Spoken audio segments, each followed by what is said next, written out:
বিসমিল্লাহির রহমানির রহিম। সুপ্রিয় শিক্ষার্থীরা, কেমন আছো তোমরা? আজকে আরটি নতুন ক্লাস নিয়ে তোমাদের সামনে চলে আসলাম। আমি ফারজান আফরোজ, মোহাম্মদপুর কেন্দ্রীয় কলেজ, প্রভাষক বাংলা বিভাগ। তো আমরা তোমাদের এর আগে সমাসের ক্লাস নিচ্ছিলাম। সমাসের ভেদগুলো আমরা কিছু পড়ানো হয়েছে। আজকে আমরা পড়ব সমাসের অব্যয়ভাব সমাস পড়ব আর তৎপুরুষ সমাস পড়ব। এই দুইটা সমাস আজকে আমরা শেষ করব। তো আর বেশি কথা না বলে চলো ক্লাসটা শুরু করি। প্রথমে আমরা দেখি অব্যয়ভাব সমাস কাকে বলে বা কত প্রকার, অথবা এর বৈশিষ্ট্যগুলো কী কী, সেগুলো আমরা শুরুতে দেখে নেই। আচ্ছা, আমরা তো বলেছি যে এর আগে আমরা প্রথম ক্লাস দ্বিতীয় ক্লাসে তোমাদেরকে বলে দিয়েছিলাম যে অব্যয়ভাব সমাস কীরকম কী। তো সে অনুযায়ী বলি, অব্যয়ভাব সমাসের পদের শুরুতেই, অব্যয়ভাব সমাসের যে পদের শুরুতেই অব্যয়জাত একটা অব্যয়জাত বা উপসর্গ থাকবে।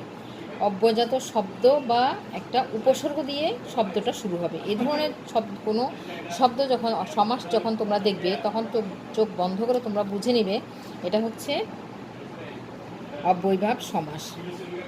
আমি যখন উদাহরণ দিব তখন তোমরা সেটা আরও ভালোভাবে বুঝবে। তো তার আগে তোমাদের সহজ করে তোমরা বোঝার জন্য আমি কয়েকটা বৈশিষ্ট্য তোমাদেরকে বলে দিচ্ছি। দুটা বৈশিষ্ট্য অব্যয়জাত শব্দটি প্রাধান্য পাবে। যেমন মনে করো উপকূল। উপকূল একটা শব্দ, এর শুরুতে দেখো উপ কিন্তু একটা উপসর্গ অথবা একটা অব্যয়জাত শব্দ। উপর সাথে কি যোগ হয়েছে? কুল যোগ হয়েছে। এই অব্যয়জাত শব্দটি এবং এই যে উপশব্দটি, অব্যয়জাত শব্দটি কিন্তু প্রাধান্য পাবে। অব্যয়জাত শব্দটি প্রাধান্য পাবে এবং উপ, প্রতি, যথা, নির, অনু, উত, এই শব্দগুলো যখন তোমরা দেখবে যে এই শব্দগুলো দিয়ে কোনো সমাস তোমাদেরকে দেওয়া হয়েছে, তোমরা তখন বুঝে নিবে এটা হচ্ছে অব্যয়ভাব সমাস। কারণ এ ধরনের শব্দ দিয়ে আর কোনো সমাস নিষ্পন্ন হয় না। তোমরা এই শব্দগুলো যখন দেখবে তোমরা তখন বুঝে নিবে যে এটা অব্যয়ভাব সমাস। তোমাদের জন্য আমি কয়েকটা উদাহরণ এখানে দিয়েছি, উদাহরণগুলো দেখলে তোমরা আরও স্পষ্ট হয়ে যাবে। উপকূল কি? উপকূল হচ্ছে কুলের সমীপে, অর্থাৎ কুলের কাছে। উপকূল কিন্তু কুল না, উপকূল হচ্ছে কুলের, যে সমুদ্রের যে কুল বা নদী যাই বলো, কুলের সমীপে, অর্থাৎ কুলের কাছাকাছি যে অংশটা সেটাকেই উপকূল বলা হয়। প্রতিদিন, দিন, প্রতিদিন। তারপর নিরামিষ, দেখো এটা নির, প্র, উপ, এগুলো দিয়ে কিন্তু শুরু হয়েছে, যেগুলো আমি এখানে লিখে দিয়েছি, এগুলো আছে। নিরামিষ কি? আমিষের অভাব নিরামিষ। তারপর আবার দেখো আপাদমস্তক, পা থেকে মাথা পর্যন্ত। আবার দেখো উপগ্রহ, গ্রহের সাদৃশ। আরও কিছু উদাহরণ তোমাদেরকে আমি দিয়েছি, দেখো উপবন, বনের সদৃশ উপবন। যথারীতি, রীতিকে অতিক্রম না করে, যথারীতি, যথা। অনুগমন, পশ্চাৎগমন, অনু হচ্ছে পিছনে বা পশ্চাতে। আবার দেখো আনত মানে আনত ব্যাস বাক্য হবে ঈষৎ নত। তো এই শব্দগুলো দিয়ে যখন তোমরা দেখবে যে তোমাদেরকে সমাস নিষ্পন্ন করতে বলা হয়েছে, তখন তোমরা বুঝে নিবে যে এটা হচ্ছে অব্যয়ভাব সমাস। তো অব্যয়ভাব সমাসের খুবই সংক্ষেপে, খুবই সহজ অব্যয়ভাব সমাস। অব্যয়জাত শব্দ বা উপসর্গ দিয়ে যে সমাসগুলো হবে, যে শুরুতেই যে উপসর্গগুলো থাকবে, তোমরা তো উপসর্গ পড়েছো, উপসর্গজাত শব্দগুলো তোমরা জানো। এই শব্দগুলো দিয়ে যখন তোমরা দেখবে যে সমাস করতে দেওয়া হয়েছে, তখন তোমরা বুঝে নিবে এটা অব্যয়ভাব সমাস। আচ্ছা, এরপর আসো আমরা যাই হচ্ছে তৎপুরুষ সমাসে। তৎপুরুষ সমাস কি এখন আমরা দেখি। অব্যয়ভাব সমাসের খুবই সহজেই আমরা বুঝে ফেললাম। এরপর আসো তৎপুরুষ সমাস পড়ি আমরা। তৎপুরুষ সমাস কি আছে? তৎপুরুষ সমাস, দেখো তৎপুরুষ সমাসের যে বৈশিষ্ট্যগুলো, সেগুলো কিছু আমি প্রথমে তোমাদেরকে আমি বৈশিষ্ট্যগুলো বলি। তৎপুরুষ সমাস কি হবে? তৎপুরুষ সমাসে পরপদের প্রাধান্য থাকবে। আমরা দ্বিতক বলেছিলাম মনে আছে? দ্বিতকে কি হয়? পরপদে প্রাধান্য থাকে। দ্বিতক হচ্ছে পরপদে প্রাধান্য থাকে।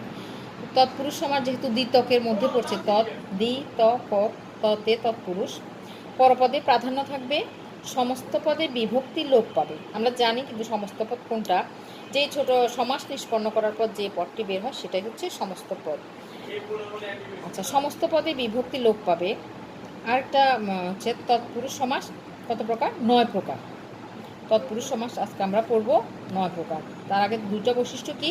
পরপদ প্রাধান্য থাকবে, সমস্ত পদে বিভক্তি লোপ পাবে। যে সমাসে সমস্ত পদে বিভক্তি লোপ পায় সেটাই হচ্ছে তৎপুরুষ সমাস।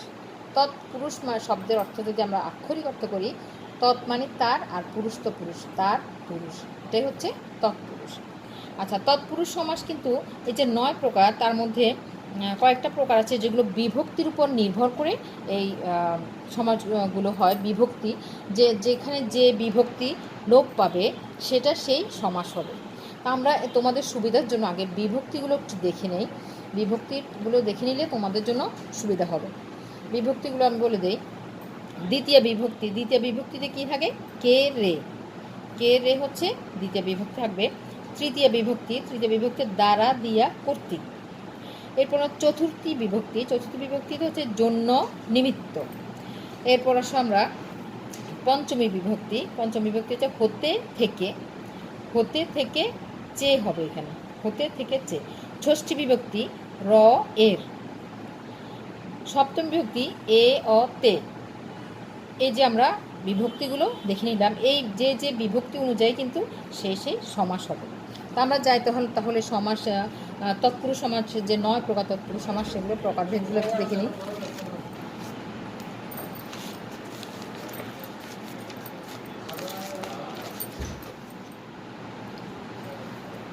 আচ্ছা, তৎপুরুষ সমাস আসে দেখো। প্রথম হচ্ছে দ্বিতীয় তৎপুরুষ সমাস।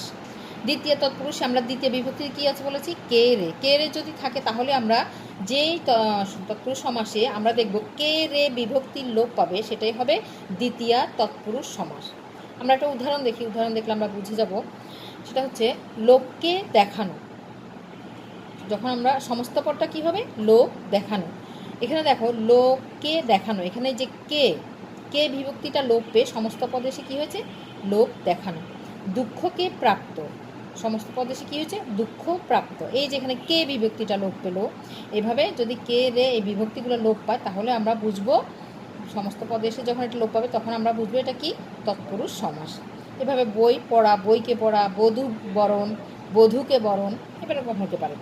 বিপদকে আপন্ন, বিপদাপন্ন, এখানে কে বিভক্তি লোপ পাবে।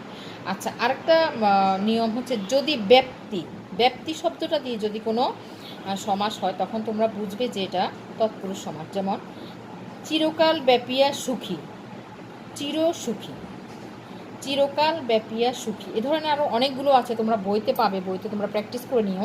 চিরকাল ব্যাপিয়া সুখী, চিরসুখী। এবার ব্যক্তি দিয়ে যখন তোমরা কোনো সমাস দেখবে তোমরা তখন বুঝে নেবে সেটা হচ্ছে তৎপুরুষ সমাস। গেল দ্বিতীয় তৎপুরুষ সমাস। এবার আসো আমরা তৃতীয় তৎপুরুষ সমাস।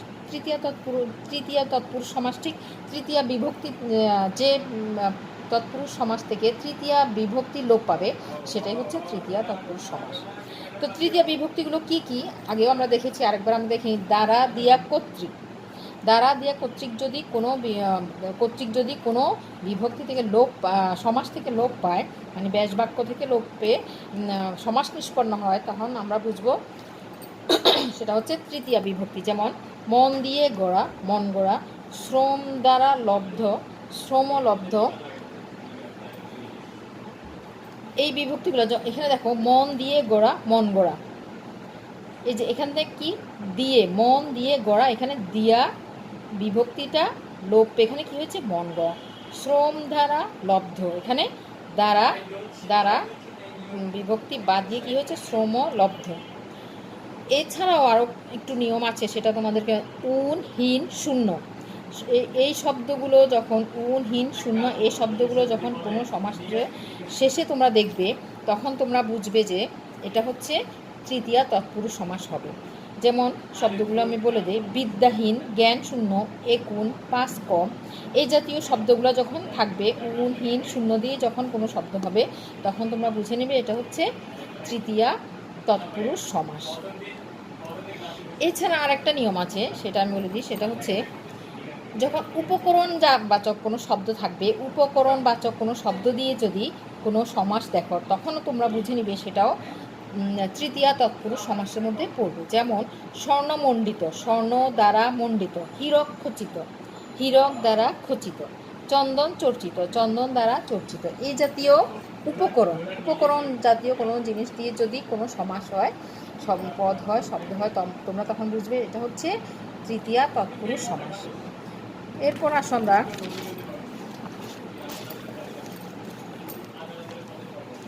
চতুর্থী তৎপুরুষ সমাসে আমরা যাই। চতুর্থী তৎপুরুষ সমাসে কি আছে? ঠিক একই রকম, যেই সমাস থেকে চতুর্থ বিভক্তি লোপ পাবে সেটা হচ্ছে চতুর্থ তৎপুরুষ সমাস। চতুর্থীতে কি আছে আমরা আগেও দেখেছি, আরেকবার আমরা দেখিনি। এটাতে আছে জন্য নিমিত্ত। চতুর্থ বিভক্তি, যে বিভক্তি লোপ পাবে, জন্য নিমিত্ত হচ্ছে চতুর্থ বিভক্তি। কোনো সমাস থেকে যদি চতুর্থ বিভক্তি জন্য নিমিত্ত লোপ পায় তবে আমরা বুঝে নেব সেটা হচ্ছে চতুর্থী তৎপুরুষ সমাস।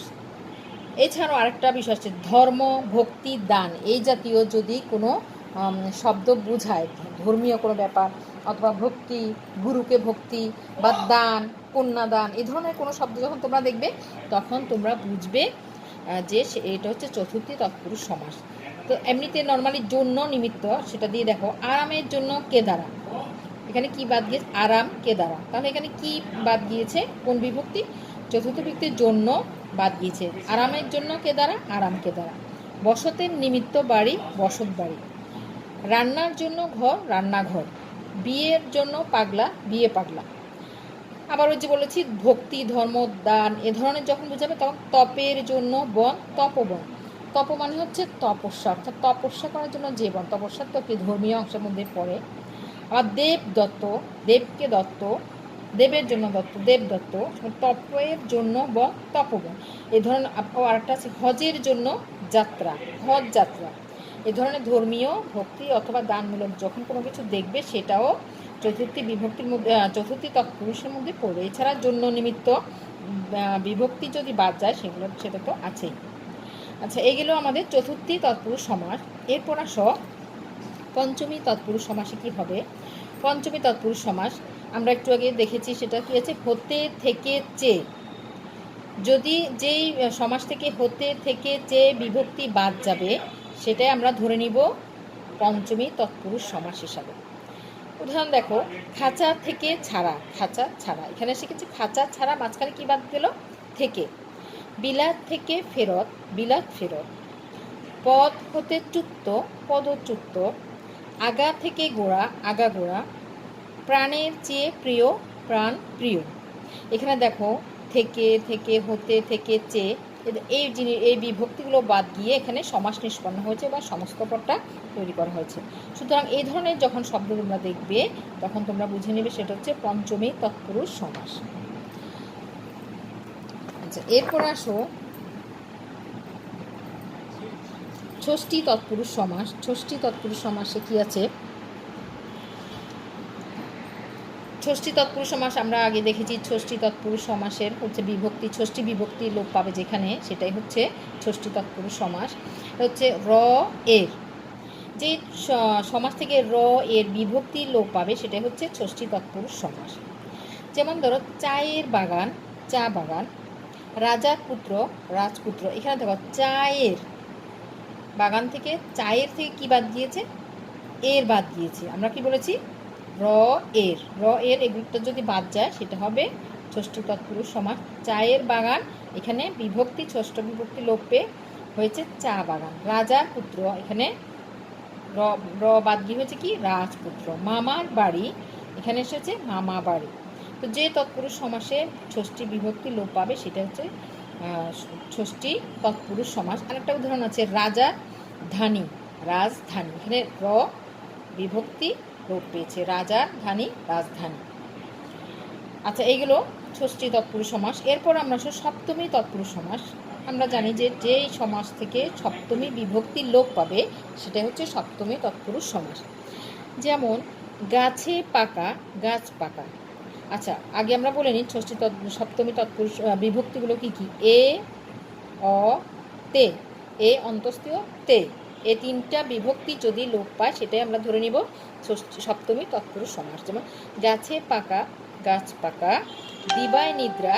দেখো এখানে গাছে একার এ এ বাদ দিয়েছে, গাছ পাকা। দিবায় নিদ্রা অন্তস্থ, এখানে অন্তস্থটা বাদ দিয়েছে, দিবা নিদ্রা।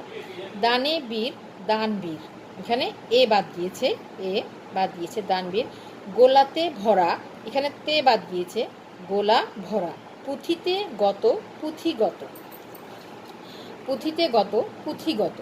তো যে তাহলে আমরা কি বুঝলাম, যে সমাসে সপ্তমী বিভক্তি লোপ পেয়ে যে সমাসগুলো নিষ্পন্ন হবে সেটাই হচ্ছে সপ্তমী তৎপুরুষ সমাস।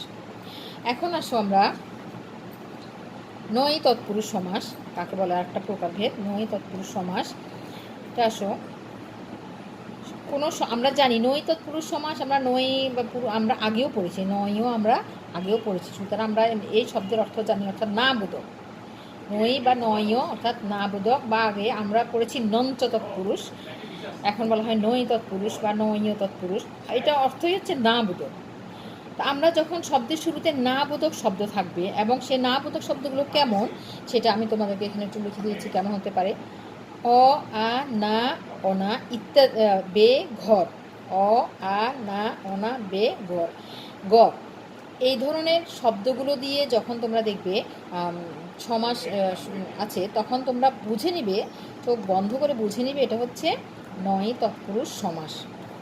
আচ্ছা, তৎপুরুষ সমাসের বৈশিষ্ট্যের সাথে মিলিয়ে নিবে। তৎপুরুষ সমাসের বৈশিষ্ট্য কি? পরপদে প্রাধান্য থাকবে। তাহলে যে না বোধক শব্দ কিন্তু পরপদে প্রাধান্য, সেটাই হচ্ছে নয় তৎপুরুষ সমাস। আচ্ছা, এখানে আসো আমরা দেখি নয় তৎপুরুষ সমাসের কিছু বৈশিষ্ট্য উদাহরণ। অকেজো, এখানে আমরা কিন্তু ওখানে আমরা বলেছি অকেজো মানে ন কেজো, ন কেজো মানে কাজ নাই, এমন অকেজো আমরা বলি নির্দিষ্ট অকেজো, এটা কাজের না। অকাল, নয় কাল। আধোয়া, ন ধোয়া। না মঞ্জুর, নয় মঞ্জুর। অনাবাদী, নয় আবাদী। অকাতর, নয় কাতর। অনাহার, ন আহার। অর্থাৎ এই ধরনের যে শব্দগুলো সবগুলো কিন্তু এগুলো না বোধক অর্থে প্রকাশ পায়। যখন এগুলো না বোধক অর্থে প্রকাশ পায় তখন, এবং পরপদে প্রাধান্য থাকবে, তখন আমরা বুঝে নিব কি বুঝিয়েছে, নয় তৎপুরুষ সমাস। এরপরে একটা তৎপুরুষ সমাস আছে, আসলে আমরা সেটা দেখি, সেটা হচ্ছে উপপদ তৎপুরুষ সমাস।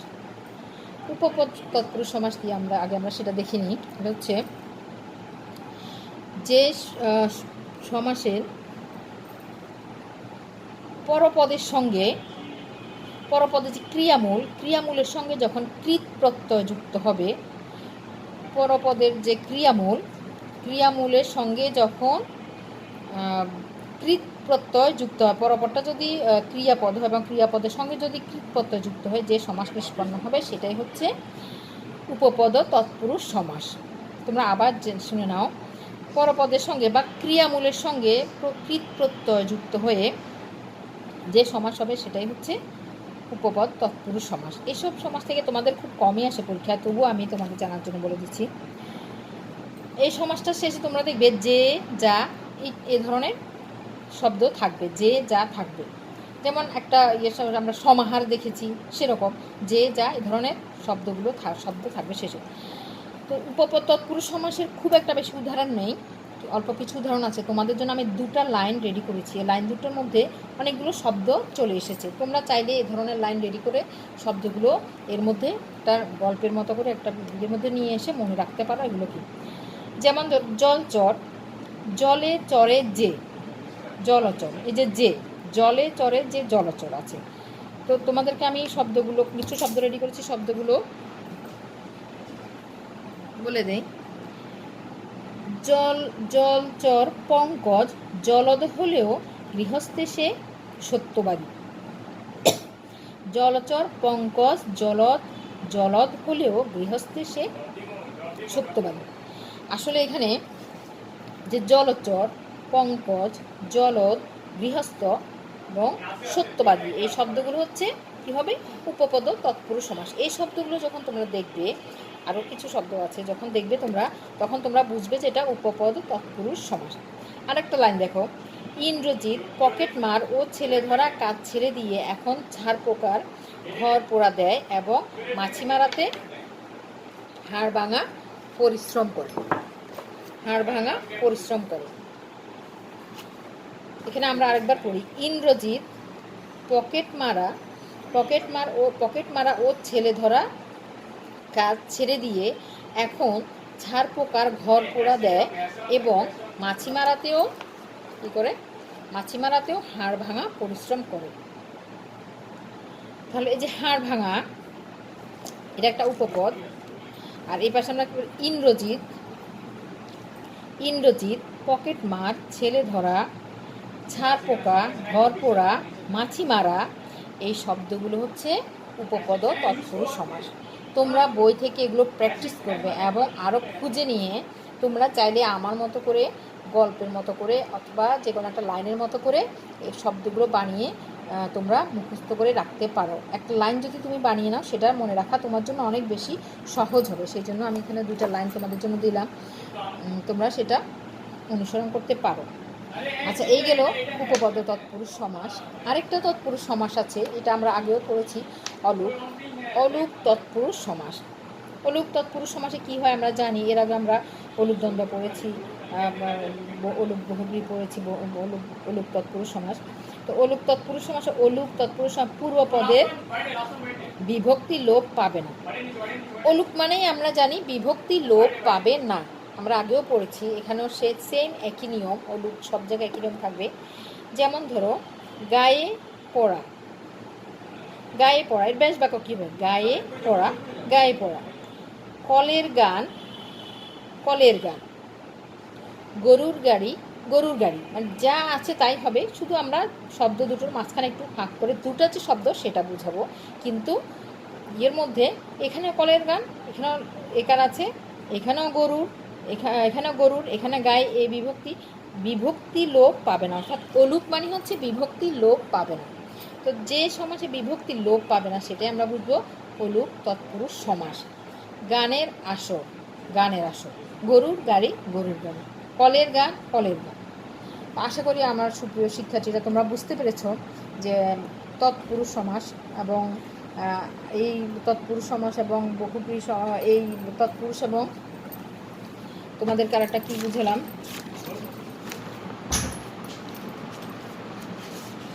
তৎপুরুষ সমাস এবং অব্যয়ীভাব সমাস, এই দুটো সমাসের মধ্য দিয়ে আজকে আমাদের সমাসের ক্লাস শেষ হয়ে গেল। পরীক্ষা তোমাদের 20 তারিখে, তোমরা সবাই জানো এবং আরও জানো, তোমাদেরকে আমি গত ক্লাসেও বলে দিয়েছি, তোমাদের পরীক্ষা হবে MCQ পদ্ধতিতে, 50 মার্কের পরীক্ষা হবে। তো তোমাদের কোত্থেকে কীভাবে হবে গত ক্লাসে আমি তোমাদেরকে বলে দিয়েছি, তোমরা সেভাবে সবাই পড়াশোনা করো। আমি সমাজ তোমাদেরকে আমার যতদূর সম্ভব সহজ করে আমি তোমাদেরকে বোঝানোর চেষ্টা করেছি। তোমরা ভালো করে বই দেখে প্র্যাকটিস করবে, বারবার প্র্যাকটিস করবে এবং যে অংশটুকু মুখস্থ করা সেই অংশটুকু মুখস্থ করে নিয়ে খুব ভালোভাবে, তোমাদের কিন্তু পরীক্ষার সমাস আসবে, ফাইনালে আসবে। এবং এখানে আমাদের শুধুমাত্র করোনার কারণে আমাদের এই পরীক্ষাটা আমরা MCQ পদ্ধতিতে নিব। পরবর্তীতে কিন্তু তোমাদের সমাস নিষ্পন্ন করে দেখাতে হবে। তোমাদের সমস্ত পদটা শুধু দেওয়া থাকবে, ব্যাস, বাক্য এবং সমাস, কোন সমাস সেটা তোমাদের আইডেন্টিফাই করে দেখাতে হবে। সুতরাং তোমরা সেভাবেই কিন্তু প্রস্তুতি নিবে। তো শিক্ষার্থীরা, ঠিক আছে, তাহলে আজকের ক্লাসটি এ পর্যন্তই। আজকে আর আমরা বেশি কথা বলি না। তোমরা সবাই মনোযোগ দিয়ে পড়াশোনা করে সবাই ভালোভাবে পরীক্ষা দাও এবং সবাই চেষ্টা করবে পরীক্ষায় অংশ নিতে এবং পরীক্ষায় ভালো করতে। আজকে তাহলে এ পর্যন্তই। খোদা হাফেজ।